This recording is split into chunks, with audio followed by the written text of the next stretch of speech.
Hello everyone, शिक्षा सप्तक में आपका स्वागत है। मैथ में हम लोग क्वाड्रेटिक इक्वेशन की क्लास को आगे बढ़ाते हैं। क्वाड्रेटिक इक्वेशन के पिछले लेक्चर्स में हम लोगों ने देखा था क्वाड्रेटिक इक्वेशन को हम सॉल्व कैसे करते हैं। तो क्वाड्रेटिक इक्वेशन को सॉल्व करने के लिए हम लोगों ने 3 मेथड यूज किए थे। पहला मेथड था फैक्टर मेथड, दूसरा था फार्मूला मेथड और तीसरा था स्क्वायर मेथड। अब तीनों मेथड से हम लोग एक ही तरह के क्वाड्रेटिक इक्वेशन सॉल्व कर रहे थे और सबकी वैल्यू हमको सेम मिल रही थी। आज हम लोग कुछ स्पेशल टाइप के क्वाड्रेटिक इक्वेशन सॉल्व करेंगे जो हमारे सिलेबस में हैं और जो ज्यादा वेटेज के क्वेश्चन लेके आते हैं, जो मैक्सिमम मार्क्स के क्वेश्चन लेके आते हैं बोर्ड एग्जामिनेशन में। अब देखें, बोर्ड पे हमने 4 क्वाड्रेटिक इक्वेशन लिखे हैं। ये 4 क्वाड्रेटिक इक्वेशन 4 डिफरेंट टाइप के हैं। ये 4 डिफरेंट टाइप के जो क्वाड्रेटिक इक्वेशन हैं, इनको सॉल्व करने के लिए हमको एग्जामिनेशन में कहा जाता है। और इनको सॉल्व करने की कुछ पर्टिकुलर मेथड्स होते हैं, कुछ स्ट्रेटजी होती है जो हम इसको में यूज करते हैं इसको सॉल्व करने में। आज हम लोग सीखेंगे, इसको एक एक करके चारों को हम लोग सीखते हैं। पहला क्वाड्रेटिक इक्वेशन जो इनको हमको सॉल्व करना है वो x - 3 x - 2 x + 3 x + 4 = 14।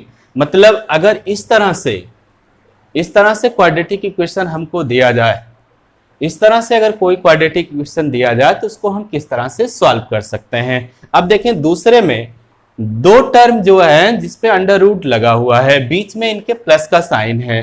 तो इस तरह से अगर कोई क्वाड्रेटिक इक्वेशन आपके पास है जिसमें 2 टर्म अंडर रूट वाले हैं और जिनके बीच में प्लस या माइनस का साइन लगा हो, तो उसे आप किस तरह से सॉल्व कर सकते हैं। और तीसरा, अगर इस तरह का टर्म हो x² + 1/x², इस तरह के अगर वेरिएबल्स हों और ये क्वाड्रेटिक इक्वेशन की तरह की बात कर रहे हो तो उसको हम किस तरह से सॉल्व कर सकते हैं।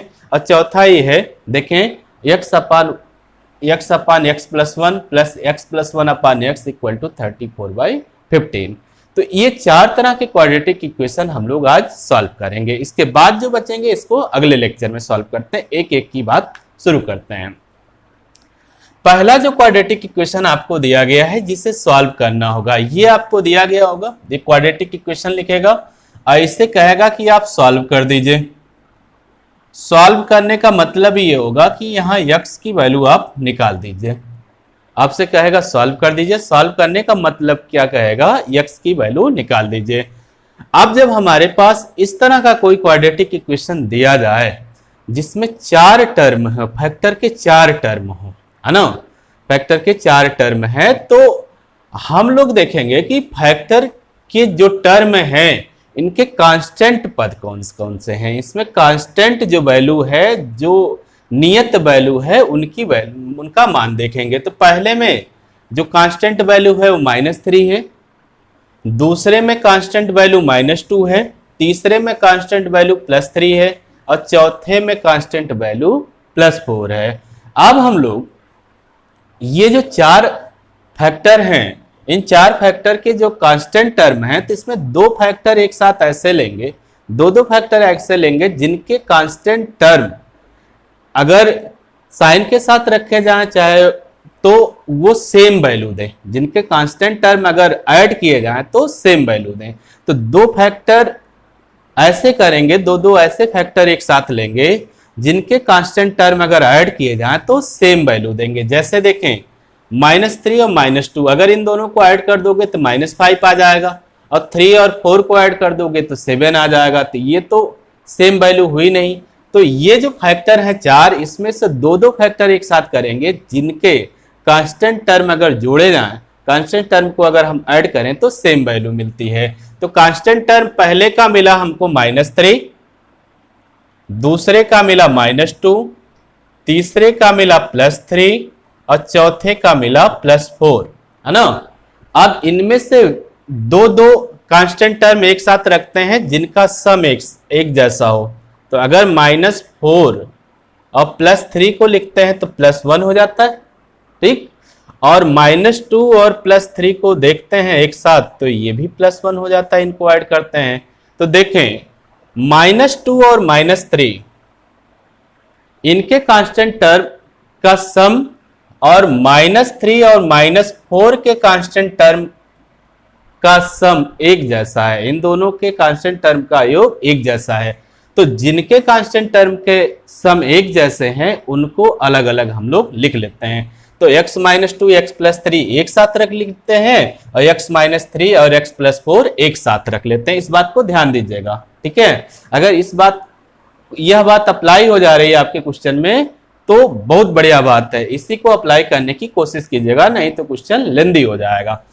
अब हम लोगों ने ये देख लिया कि दो दो कांस्टेंट टर्म ऐसे जिनके कांस्टेंट टर्म दो फैक्टर जिनके कांस्टेंट टर्म का सेम एक जैसा है वो है x माइनस 2 और x प्लस 3। इनको एक साथ कर लिया गया और x माइनस 3 और x प्लस 4 इनके कांस्टेंट टर्म का सम और इनके कांस्टेंट टर्म का सम सेम है, तो दोनों को अलग अलग फैक्टर के साथ रख दिया गया। ठीक, अब इसको सिंपल करें। इसको जब आप ब्रैकेट को खोलेंगे तो x square plus x minus 6 करके देख लीजिएगा, ये होगा। और इन दोनों को जब आप गुणा करेंगे तो ये हो जाएगा x square plus x minus 12 equal to 40। ये आपको वैल्यू मिल जाएगी। अब यहां पर देखें, जो हमारा फैक्टर है इस फैक्टर में एक्स स्क्वायर प्लस एक्स यहां पर है और एक्स स्क्वायर प्लस एक्स दोनों फैक्टर में है। तो एक्स स्क्वायर प्लस एक्स जो कॉमन चीज है उसको हम लोग एक दूसरे वेरिएबल से रिप्लेस कर देते हैं, किसी दूसरे वेरिएबल से हम इसको रिप्लेस कर देते हैं। तो वेरिएबल हम लोग कोई भी ले सकते हैं, कोई भी चर ले सकते हैं जिससे हम लोग इसको हटा सकते हैं। तो वह वेरिएबल हम लोग मान लेते हैं कि t है। एक्स स्क्वायर प्लस एक्स को हम लोगों ने रिप्लेस कर दिया t से, तो जहां जहां एक्स स्क्वायर प्लस एक्स है वहां वहां t रख देते हैं, तो ये हो जाएगा t माइनस 6 और ये हो गया t माइनस 12 इक्वल टू हो गया 14। तो हमारा क्वाड्रेटिक इक्वेशन अब इस तरह से हो गया। अब इस क्वाड्रेटिक इक्वेशन को फैक्टर को हम लोग गुणा कर लेते हैं तो प्योर क्वाड्रेटिक इक्वेशन इसका बना लेते हैं। तो इसका जब प्योर क्वाड्रेटिक इक्वेशन बनाएंगे तो ये हो जाएगा टी स्क्वायर माइनस 18t और प्लस 72 इक्वल टू 40। ये हो गया हमारा। अब कांस्टेंट टर्म सब एक साथ कर लेते हैं तो हमारा जो क्वाड्रेटिक इक्वेशन बनेगा वो हो गया t square minus 18t plus 32 equal to 0। 40 को इधर लाएंगे तो घट जाएगा। अब देखें ये हमारा प्योर क्वाड्रेटिक इक्वेशन बन गया। अब इस क्वाड्रेटिक इक्वेशन को हमको सॉल्व करना है। सॉल्व करने के लिए हमारे पास 3 मेथड हैं, तीनों मेथड हम सीख लेते हैं। फैक्टर मेथड अप्लाई करने की कोशिश करते हैं। फैक्टर मेथड जब अप्लाई करने की कोशिश करते हैं तो कांस्टेंट टर्म और स्क्वायर टर्म का गुणा करते हैं, तो 32t स्क्वायर। अब 32t स्क्वायर के दो ऐसे फैक्टर करते हैं जिनका सम 18t हो, जिनका सम 18t हो। अब इसके दो फैक्टर करते हैं हम लोग, 32t स्क्वायर के दो फैक्टर करते हैं जिनका सम, जिसका जोड़ 18t हो। तो ये हो जाएगा आपका 16t और 2t। इन दोनों को अगर आप जोड़ोगे तो 18t मिल जाएगा आपको। तो जहां 18t है वहां पर आप 16t और प्लस 2t लिख सकते हो, क्योंकि बीच में प्लस का साइन है। तो आप इसको ऐसे लिख सकते हो, टी स्क्वायर माइनस 18t की जगह पे लिखोगे 16t plus 2t plus 32 equal to 0। अब हम लोग इसको सरल कर लेते हैं, तो ये हो गया आपका t square minus 16t minus 2t plus 32 equal to 0। पहले दो टर्म एक साथ, अंतिम दो टर्म एक साथ। पहले दो टर्म में t कॉमन मिलेगा तो आपका बचेगा t माइनस 16 और अंतिम दो टर्म में -2 कॉमन मिलेगा तो ये बचेगा t माइनस 16 इक्वल टू 0। अब t माइनस 16 दोनों में हो गया तो t माइनस 16 आपका कॉमन हो गया। तो t माइनस 16 कॉमन हो गया तो अब आपका दूसरे ब्रैकेट में बचा t माइनस 2 इक्वल टू 0। अब आपका जो प्योर क्वाड्रेटिक इक्वेशन आप दूसरे वेरिएबल t के फॉर्म में निकाला था, उसका जो फैक्टर आ गया, उसका जो गुणनखंड आ गया वो हो गया t माइनस 16 और t माइनस 2 इक्वल टू 0। अब ये वैल्यू हम लोग निकाल सकते हैं। t की पहली वैल्यू जब पहले को 0 के बराबर करेंगे और t की दूसरी वैल्यू जब हम दूसरे को 0 के बराबर करेंगे। इधर देख लेते हैं, मिटा दे रहे भाई इधर से। अब हम लोग लिखते हैं if t minus 16 equal to 0, if t minus 16 equal to 0, यदि t माइनस 16 इक्वल टू 0 होगा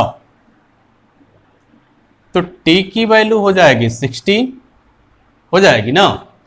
अब t की वैल्यू 16 हो गई, या इधर ही रहने देते हैं, t की वैल्यू हम लोग रख देते हैं, तो t की वैल्यू हम लोग रखेंगे x square plus x, x square plus x को ही हमने t से रिप्लेस किया था ना, तो t की वैल्यू यहां पर रख देते हैं माइनस 16 इक्वल टू 0। यहां पर बता देंगे इनको, क्योंकि एक्स स्क्वायर प्लस एक्स इसी ने t को रिप्लेस किया था, तो t को अगर हम रिप्लेस करेंगे तो इसी से ही रिप्लेस कर सकते हैं। अब देखें ये क्वाड्रेटिक इक्वेशन हो गया, इस क्वाड्रेटिक इक्वेशन को सॉल्व करना है, तो ये क्वाड्रेटिक इक्वेशन का फैक्टर तो बनने से रहा है ना, फैक्टर फॉर्म में आप इसको नहीं सॉल्व कर सकते हैं, तो इसका हम सीधा सीधा श्रीधराचार्य का फार्मूला लगा देते हैं। श्रीधराचार्य के फार्मूले को लगाने के लिए हम जो क्वाड्रेटिक इक्वेशन है हमारा, इस क्वाड्रेटिक इक्वेशन को ax square plus bx plus c equal to 0 से रिलेट कर देते हैं, है ना। से रिलेट करने पर से इसकी तुलना कर देते हैं, से इसको रिलेट कर देते हैं या इससे तुलना इसकी कर देते हैं, तो a की वैल्यू हमको 1 मिलेगी, b की भी वैल्यू 1 मिलेगी और c की वैल्यू हमको मिलेगी माइनस 16। अब फार्मूला सीधा सीधा रख देते हैं श्रीधराचार्य का, x equal to minus b plus minus under root b square minus 4ac upon 2a। तो x की वैल्यू यहां से हमको मिलेगी -1 प्लस माइनस 1 का स्क्वायर -4 इंटू 1 इंटू -16 अपान 2 इंटू 1। तो x की वैल्यू यहां से हमको मिल गई -1 plus minus under root 1 plus 64 upon 2। तो x की जो वैल्यू मिली हमको पहले वाले फैक्टर से जो हमको x की वैल्यू मिल गई, तो x की वैल्यू मिल गई -1 प्लस माइनस अंडर रूट 65 अपान 2। तो x के दो मान यहां से मिल गए भाई आपको, एक प्लस के साथ और एक माइनस के साथ। एक मान x का मिला -1 प्लस अंडर रूट 65 अपान 2 और दूसरा मान मिला -1 माइनस अंडर रूट 65 अपान 2। तो x की दो वैल्यू मिल गई पहले फैक्टर से। अब दूसरे फैक्टर को हम लोग 0 के बराबर करते हैं। अब दूसरे फैक्टर को जब 0 के बराबर करेंगे तो हम लोग लिखेंगे if x minus 2 equal to 0। अब x की वैल्यू को फिर से रिप्लेस कर दीजिए, sorry t minus 2 equal to 0। तो t को रिप्लेस करो, तो t को रिप्लेस करेंगे एक्स स्क्वायर प्लस एक्स से, तो x square plus x minus 2 equal to 0। यहां इनको बता दीजिएगा क्योंकि एक्स स्क्वायर प्लस एक्स ही t है। अब इसका फैक्टर अगर आप करोगे तो इसका फैक्टर आपका हो जाएगा x प्लस 2 और x माइनस 1 इक्वल टू 0। तो यहां पर अगर पहले को 0 के बराबर करेंगे तो x की पहली वैल्यू मिल जाएगी और दूसरे को 0 के बराबर करोगे तो x की दूसरी वैल्यू मिल जाएगी। अब हम लोग लिखेंगे if x plus 2 equal to 0। तो x की जो वैल्यू मिली पहले वो मिल गई x इक्वल टू -2। अब दूसरा if x minus 1 equal to 0, तो x की वैल्यू आपको मिल गई यहां से 1। तो x की 4 वैल्यू मिल गई भाई, एक तो 1 मिल गई, एक -2 मिल गई और एक मिल गई -1 प्लस अंडर रूट 65/2 और एक मिल गई -1 माइनस अंडर रूट 65/2। तो हम लोग आंसर अपना लिखेंगे कि 4 वैल्यू हम लोगों को x की मिली। पहली वैल्यू x की जो मिली वो मिली -2, दूसरी वैल्यू 1 मिली, और तीसरी वैल्यू आपको मिली -1 प्लस √65/2, और दूसरी वैल्यू मिली -1 माइनस √65/2। तो आपका आंसर हो गया x की 4 वैल्यू इस क्वाड्रेटिक इक्वेशन में आपको मिल गई। ठीक है, अब अगला एग्जांपल देखते हैं। जो अगला हम लोगों ने लिया था इक्वेशन जिसे हमको सॉल्व करना था, उस इक्वेशन को भी हम सॉल्व करेंगे क्वाड्रेटिक इक्वेशन की ही तरह। क्वाड्रेटिक इक्वेशन में इसको चेंज करके सॉल्व करेंगे। अब दूसरा जो क्वेश्चन आपने लिया था, दूसरा क्वेश्चन था √3x + 10 प्लस √6 - x = 6। यही ना आपका क्वेश्चन था, ये क्वेश्चन था, इसको आपको सॉल्व करना है। अब इस क्वेश्चन को जब हमको सॉल्व करना है तो इस तरह का क्वेश्चन अगर आपको सॉल्व करने के लिए आए, जो लगभग आता है आपके बोर्ड एग्जाम में, तो इस तरह का अगर क्वेश्चन आएगा जहां 2 टर्म ऐसे होंगे जिन पर √ होगा और जिनके बीच में प्लस या माइनस का साइन होगा, इन्हें आपको सॉल्व करना होगा। तो इसे हम क्वाड्रेटिक इक्वेशन में चेंज करके सॉल्व करते हैं। ठीक है, अब क्वाड्रेटिक इक्वेशन में चेंज सॉल्व करने से पहले कुछ कंडीशन होती हैं, जो बेसिक कंडीशन होती है जिसे डिफाइन करना जरूरी होता है। आप डायरेक्ट इसको सॉल्व करना चालू मत कीजिएगा, पहले इसकी बेसिक कंडीशन बताइएगा। बेसिक कंडीशन हम लोग को ये बताना है कि ये जो अगर √ में कोई वैल्यू है और उसे हम सॉल्व कर रहे हैं, तो √ की जो वैल्यू होगी वो या तो 0 होगी या तो 0 से ज्यादा होगी। अगर 0 से कम होगी, नेगेटिव वैल्यू √ में मिल जाएगी, तो इमेजिनरी हो जाएगा। हम इमेजिनरी रूट इस समय नहीं सॉल्व करेंगे। ठीक है, तो यहां जो √ में वैल्यू होगी वह वैल्यू 0 या 0 से बड़ी होनी चाहिए। तो यहां पर जो हमारी कंडीशन होगी वह पहली कंडीशन ये होगी कि 3x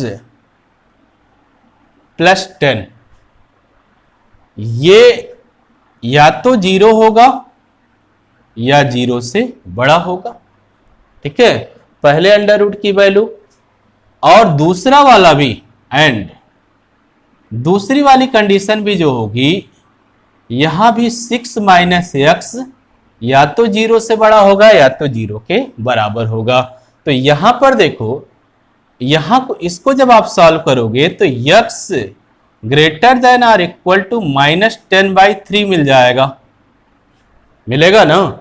देखो 10 को उधर करोगे तो -10 हो जाएगा, और 3 को दोगे तो 3 यहां डिवाइड कर देगा। तो x ग्रेटर देन और इक्वल टू -10/3। ठीक, दूसरी कंडीशन से क्या होगा कि 6 ग्रेटर देन और इक्वल टू x होगा, या इसको हम लोग ऐसे लिख सकते हैं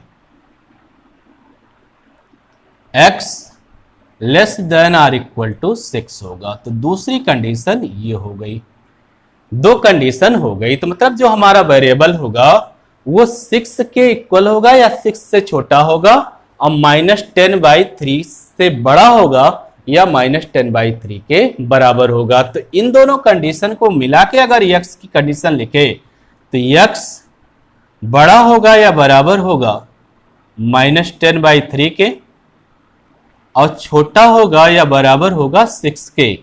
तो जो हम सॉल्यूशन निकालेंगे उस सॉल्यूशन में x की वैल्यू इसी रेंज में होनी चाहिए। अगर मान लीजिए हमने इसको सॉल्व किया और x की वैल्यू हमको 7 मिल गई, हमने सॉल्व किया, कोई भी इक्वेशन मान लीजिए सॉल्व कर रहे हैं, x की वैल्यू 7 मिल गई, तो x का 7 जो वैल्यू है वो हमारा सॉल्यूशन नहीं होगा, क्योंकि यहां जो कंडीशन हमको फॉलो करानी है उस कंडीशन में x की वैल्यू या तो 6 हो या तो 6 से कम हो। ठीक है, इसी तरह से अगर हमको ये हम सॉल्व करें इस क्वेश्चन को और x की वैल्यू -10/3 से छोटी हो जाए, तब भी वो हमारा सोल्यूशन नहीं होगी। तो अगर इस तरह का क्वेश्चन आता है तो पहले आप कंडीशन को वेरीफाई जरूर कीजिएगा।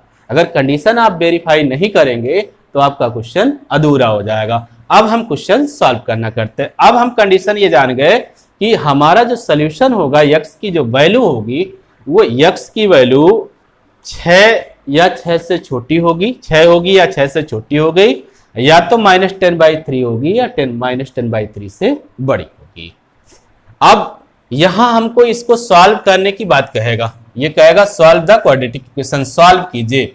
सॉल्व करने का मतलब क्या, आपसे यक्स की वैल्यू पूछेगा, यही ना। सॉल्व करने का मतलब क्या, आपसे किसकी वैल्यू पूछेगा, यक्स की। अब देखें,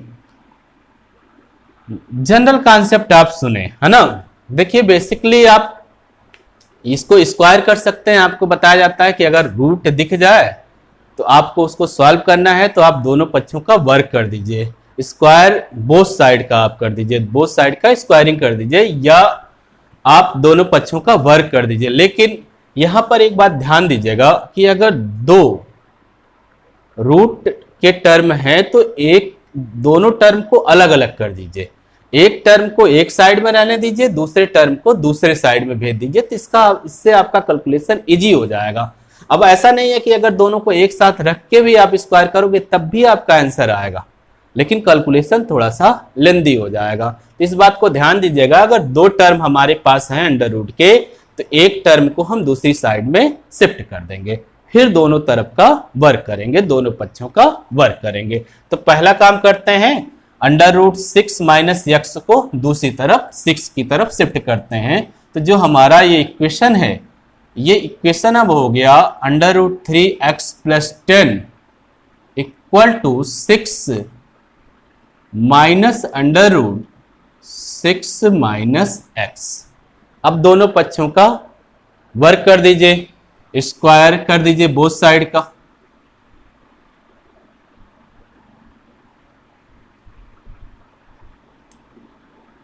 बोथ साइड का स्क्वायर कर दीजिए, ठीक है, दोनों पक्षों का वर्क करने पर। अब दोनों पक्षों का वर्क करोगे तो ये हो जाएगा √3x + 10 का स्क्वायर, और यहां पर हो जाएगा 6 -√6 - x का होल स्क्वायर। अब दोनों पक्षों को दोनों साइड का आपने स्क्वायर कर दिया। अब यहां स्क्वायर करोगे तो अंडर रूट खत्म हो जाएगा, तो 3x + 10 हो गया। यहां स्क्वायर करोगे तो a - b के होल स्क्वायर का फार्मूला लग जाएगा, तो ये हो जाएगा 36 +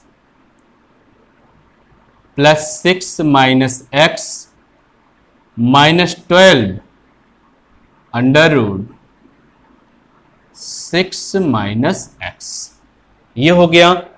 अब क्या करें, आप जो ये सिंपल वाले टर्म है उनको एक साथ कर लीजिए, तो ये हो जाएगा -x इधर आएगा तो 3x में जुड़ जाएगा तो 4x हो गया, और 36 और 6 42 हो गया, इधर आ गया तो -32 हो जाएगा, इक्वल टू -12 √6 - x।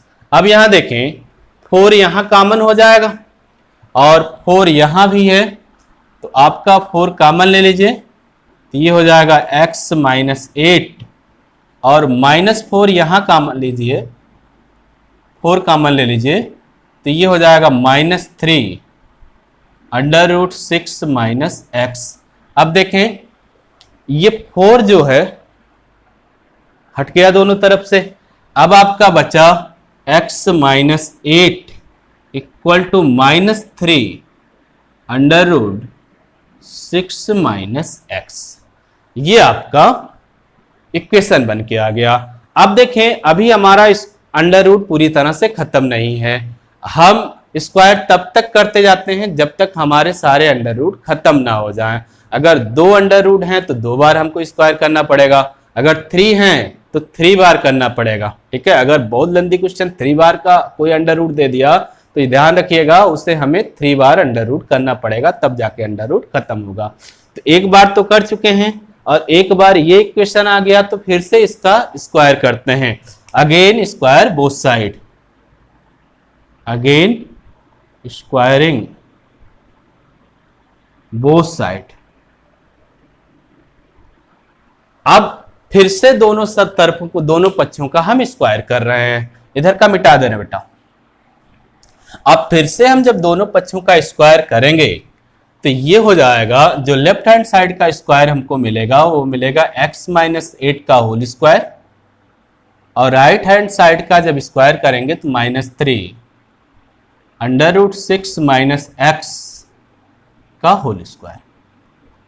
अब ये माइनस बी के होल स्क्वायर से खुलेगा x square -16x plus 64 equal to 9 और 6 माइनस एक्स।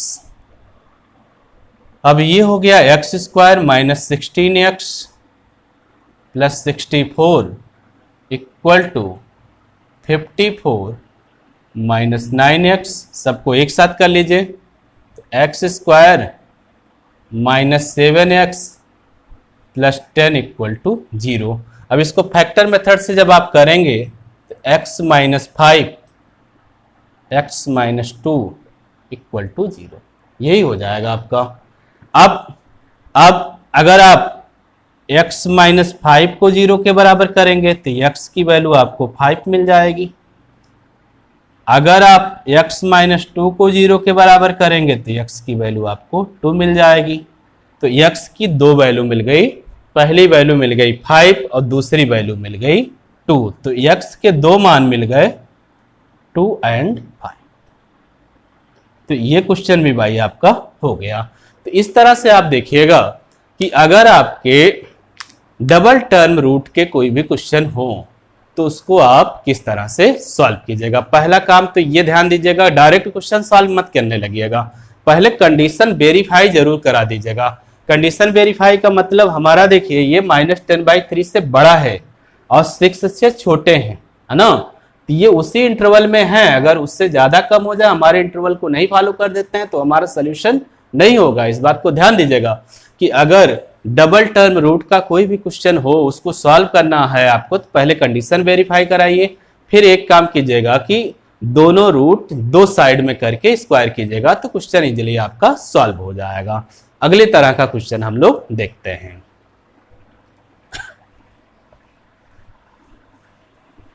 अगले तरह का जो क्वेश्चन था वो क्वेश्चन था आपका x square plus 1/x square. ये क्वेश्चन अब की बार आपका था x square plus 1/x square -3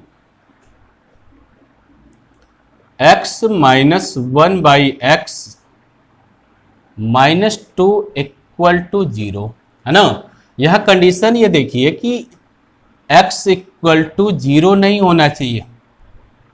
condition का मेन ये है कि जो टर्म हर में होता है ना, जो टर्म हर में होता है नीचे होता है उसकी वैल्यू कभी भी 0 नहीं होती है। ऊपर के टर्म को हम 0 के बराबर करते हैं। अगर नीचे के टर्म को हम 0 के बराबर करेंगे किसी भी भिन्न में तो वो भिन्न की वैल्यू हमारी इन्फिनिटी हो जाती है। अब देखें ये हमारा क्वेश्चन है, इसको सॉल्व करना है। तो इस तरह का क्वेश्चन हमारा पर्टिकुलर पैटर्न में आता है, बहुत ज्यादा आता है, कॉमन क्वेश्चन है इस तरह का क्वेश्चन, ठीक है। तो यहाँ वेरिएबल कुछ भी हो सकता है, x दिया है, y हो सकता है, t हो सकता है, कुछ भी हो सकता है, लेकिन पैटर्न सेम रहेगा। तो इस तरह का अगर क्वेश्चन हमको आ जाए तो एक बात ये याद रखिएगा कि यहाँ एक फार्मूला याद रखिएगा। फार्मूला जो हम यूज करेंगे इस तरह के क्वेश्चन में वो x square plus 1/x square के लिए फार्मूला 2 यूज करेंगे। पहला फार्मूला यूज करेंगे x माइनस 1/x का होल स्क्वायर प्लस 2 और दूसरा फार्मूला यूज करेंगे x प्लस 1/x का होल स्क्वायर -2। इस तरह के क्वेश्चन में हम x square plus 1/x square का 2 फार्मूला यूज करते हैं। पहला फार्मूला यूज करते हैं x माइनस 1/x का होल स्क्वायर और दूसरा फार्मूला यूज करते हैं x प्लस 1/x का होल स्क्वायर -2। अब हमको ये देखना है कि ये वाला फार्मूला कब यूज करेंगे और ये वाला फार्मूला कब यूज करेंगे। अब बीच का टर्म देखेंगे, अगर इसके साथ x माइनस 1/x है तो जो होगा x square plus 1/x square के साथ वही फार्मूला यूज करेंगे। तो यहां पर देखें आप क्वेश्चन में x square plus 1/x square के साथ x माइनस 1/x है, तो फार्मूला कौन यूज करेंगे, ये वाला। ठीक है, अगर इसके साथ x प्लस 1/x होता तो x प्लस 1/x वाला फार्मूला यूज करते। ये फार्मूला नोट कर लीजिएगा अपनी कॉपी पे और ये याद रखिएगा x square plus 1/x square के साथ क्वेश्चन में जो होगा वही वाला फार्मूला हम यूज करेंगे। इस क्वेश्चन में x square plus 1/x square के साथ x माइनस 1/x है, तो हम x माइनस 1/x का फार्मूला यूज करेंगे। किसको रिप्लेस करने के लिए, x square plus 1/x square को। क्वेश्चन आगे बढ़ाते हैं। अब देखें, ये तो हम लोग जान गए कि हम फार्मूला कौन यूज कर रहे हैं और कैसे यूज कर रहे हैं। हम लोग इसको रिप्लेस करते हैं, इस वैल्यू को x square plus 1/x square को रिप्लेस करते हैं। किसके टर्म में, इसके टर्म में। कैसे रिप्लेस करेंगे, इसकी जगह पे लिखेंगे x माइनस 1/x का होल स्क्वायर और प्लस 2, ये रिप्लेस हो गया। बाकी सब वैसे ही लिख देंगे, -3 x minus 1/x minus 2 equal to 0। यहां पर ध्यान दीजिए, ये +2 है और ये -2 है। ठीक है, दोनों मिलके 0 हो जाएंगे। अब आपके पास कोई भी कांस्टेंट नहीं बचेगा, केवल वेरिएबल्स बचेंगे। 1 माइनस x माइनस 1/x का whole square -3 x minus 1/x equal to 0, यही ना हुआ। अब देखें x माइनस 1/x दोनों में है, तो इसकी जो छोटी पावर होगी वो कॉमन हो जाएगी, तो x माइनस 1/x कॉमन हो जाएगा। तो आपका बचेगा x minus 1/x minus 3 equal to 0। अब फैक्टर हम लोगों ने कर लिया। अब पहले फैक्टर को 0 के बराबर करेंगे तो पहली वैल्यू मिलेगी और दूसरे को करेंगे तो दूसरी वैल्यू हमको मिलने वाली है। अब हम लोग पहले को 0 के बराबर कर रहे हैं। If x minus 1/x equal to 0, इसको हम लोग अगर सरल करें तो ये हो जाएगा x minus 1/x equal to 0। तो यहां पर देखें हर वाला टर्म कभी 0 होता नहीं है, तो अंश वाला टर्म 0 होगा। तो हम लोग कहेंगे क्योंकि x यहां 0 के बराबर होगा नहीं, तो फिर क्या होगा, ऊपर वाला 0 के बराबर होगा, तो x माइनस 1 0 के बराबर होगा। तो x की वैल्यू यहां से क्या मिल गई, 1। ठीक है, तो पहली वैल्यू हमको x की मिल गई पहले फैक्टर से। अब दूसरे फैक्टर की बात करते हैं। इफ इसको यहीं पे सरल कर लें या यहां लिख कर लेते हैं, x minus 1/x minus 3 equal to 0, तो ये हो जाएगा x square -1 minus 3x upon x equal to 0। फिर वही कहानी, हर का जो टर्म होगा वो 0 के बराबर होगा नहीं, तो आप अंश का जो टर्म होगा वही 0 के बराबर लिखेंगे। x square minus 3x minus 1 equal to 0। ठीक, हटाएं भाई इधर। अब हमारे पास एक क्वाड्रेटिक इक्वेशन मिल गया, x square minus 3x minus 1 equal to 0। एक क्वाड्रेटिक इक्वेशन हमको मिला, x square minus 3x minus 1 equal to 0। यहां पर देखिए फैक्टर मेथड अप्लाई हम नहीं कर पाएंगे, क्योंकि x स्क्वायर के दो ऐसे फैक्टर हम नहीं कर पाएंगे जिनका अंतर 3x हो। ठीक है, तो यहां हम सिद्धाचार्य का सूत्र अप्लाई कर दे रहे हैं। तो a की वैल्यू 1 हो जाएगी, b की वैल्यू -3 हो जाएगी और c की वैल्यू -1 हो जाएगी। कब, जब आप इसको ax square plus bx plus c equal to 0 से रिलेट करोगे, है ना, इससे रिलेट करोगे और डायरेक्ट x का फार्मूला लिखोगे, x equal to -b plus minus under root b square minus 4ac upon 2a। यहां सबकी वैल्यू रखोगे तो x equal to -3 plus minus √9 -4 into 1 into -1 upon 2 into 1। तो ये हो गया x equal to 3 plus minus √ ये हो जाएगा 13 अपॉन 2। तो x की दो वैल्यू यहां से मिली। कैलकुलेशन देख लीजिएगा भाई, कैलकुलेशन अगर कहीं मिस्टेक होगा तो आप चेक कर लीजिएगा एक बार, ठीक है। तो यहां से x की हमको दो वैल्यू मिल गई, यहां से x की एक वैल्यू मिल गई थी, तो कुल मिला के x की हमको तीन वैल्यू मिल गई। पहली वैल्यू हमको 1 मिल गई और दूसरी वैल्यू हमको मिली 3 प्लस √13 अपॉन 2 और तीसरी मिली 3 माइनस √13 अपॉन 2, ठीक है। तो इस तरह से हमको x की वैल्यू मिल गई इस क्वेश्चन में। अब हम लोग एक तरह का क्वेश्चन और देखे थे, उसको कर लेते हैं, फिर आज का लेक्चर यहीं समाप्त करते हैं। फिर कुछ और हम लोग क्वाड्रेटिक इक्वेशन लिख के आएंगे जिसमें स्टेटमेंट दिया होगा, और वो भी बड़े क्वेश्चन आते हैं, हमारे बोर्ड एग्जाम में आते हैं और कंपटीशंस में आते हैं। तो उन क्वेश्चनों को हम लोग अगले लेक्चर में करने की कोशिश करेंगे। अब जितने तरह के क्वेश्चन हम लोग सॉल्व कर रहे हैं, उस तरह के अगर कोई भी क्वाड्रेटिक इक्वेशन आपको मिलेंगे तो ये कॉन्सेप्ट आप वहां अप्लाई करने की कोशिश कीजिएगा, क्वेश्चन बनाने की कोशिश कीजिएगा, ठीक। अगला क्वेश्चन जो हम लोग को सॉल्व करना है वो क्वेश्चन है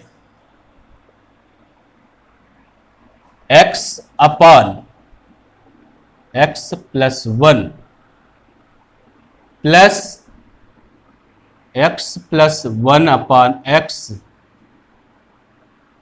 इक्वल टू 34 अपॉन 5 और x की वैल्यू 0 नहीं है और -1 नहीं है। x की वैल्यू ना तो -1 है और ना ही 0 है, ये कंडीशन है भाई। x की वैल्यू ना तो -1 है ना 0। यहां देखो x की वैल्यू अगर -1 रख दोगे तो ये 0 हो जाएगा, ऐसा नहीं है। यहां 0 रखोगे तो इन्फिनिटी हो जाएगा, ऐसा भी नहीं होगा, ठीक है।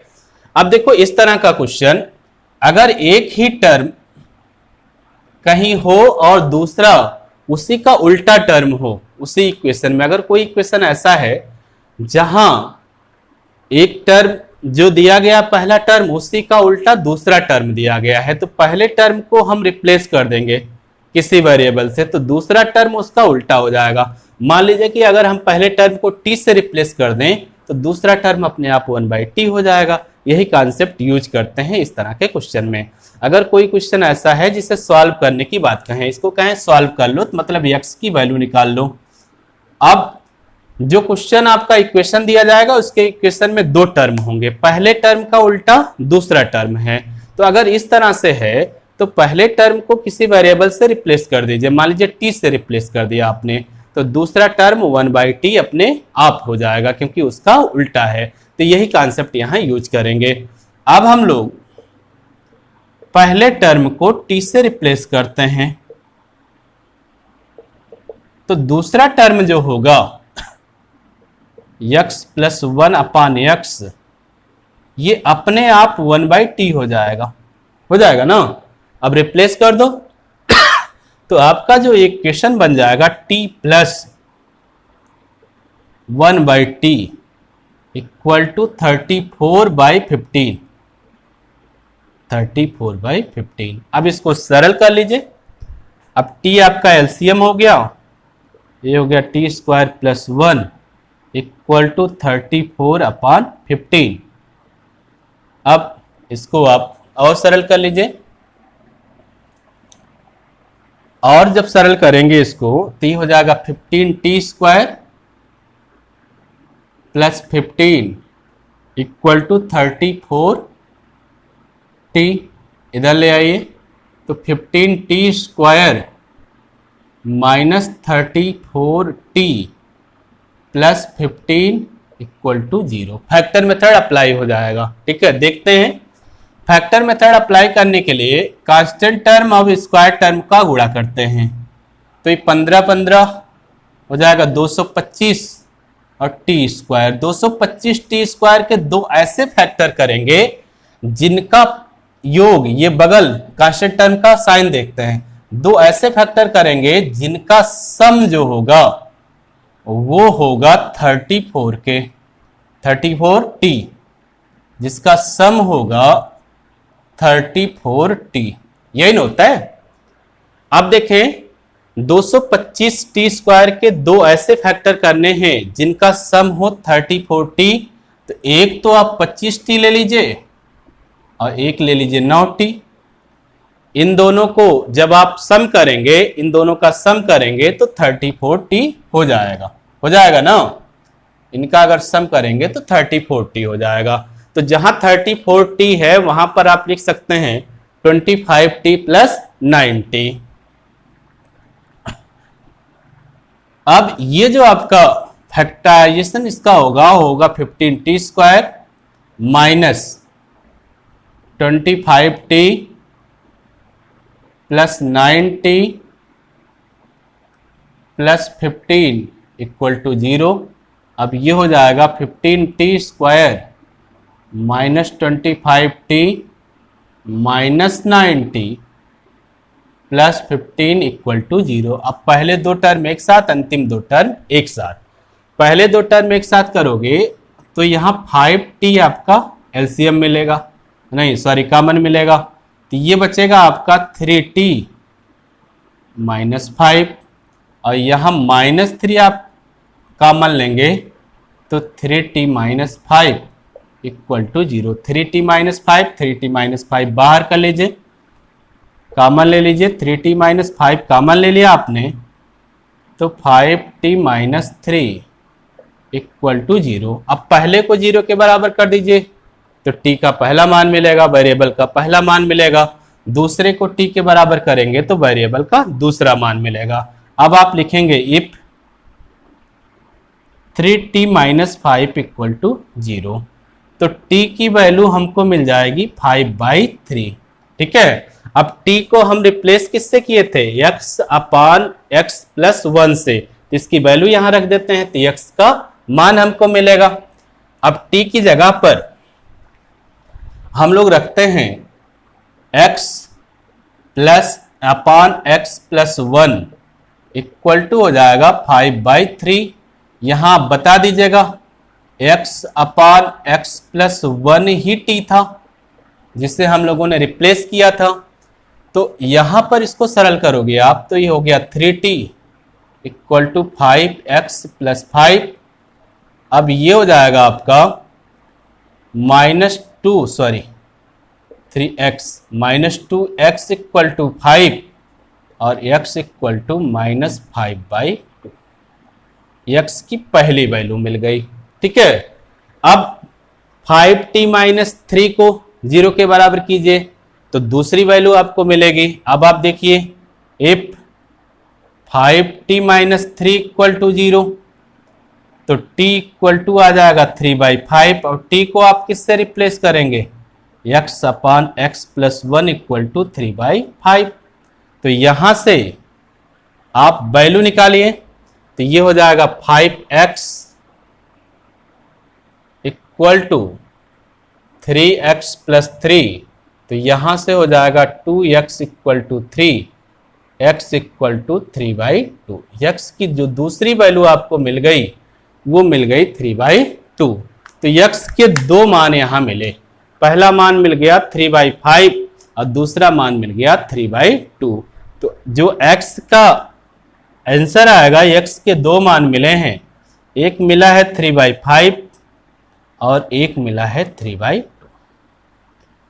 तो बच्चों आज के लेक्चर में आपने देखा होगा कि कुछ स्पेशल टाइप के क्वाड्रेटिक इक्वेशंस होते हैं, कुछ स्पेशल टाइप के इक्वेशंस होते हैं जिन्हें हम लोग क्वाड्रेटिक इक्वेशन से सॉल्व कर सकते हैं। और उनकी बेसिक्स कुछ होती हैं, कुछ फंडामेंटल बेसिक्स होती हैं जिनको अगर हम समझेंगे तो हम क्वेश्चन को आराम से सॉल्व करेंगे। हमारे बोर्ड एग्जाम में आते हैं और ढेर सारी कंपटीशन में ये क्वेश्चन आते हैं, तो ये क्वेश्चन इंपॉर्टेंट टाइप के होते हैं, हर जगह पूछे जाते हैं, तो इनको आप समझ गए होंगे। अब आप किताब में आप देखिएगा इस तरह के जितने भी क्वेश्चन हैं उनको लगाने की कोशिश कीजिएगा, ये मैक्सिमम वेटेज के क्वेश्चन होते हैं।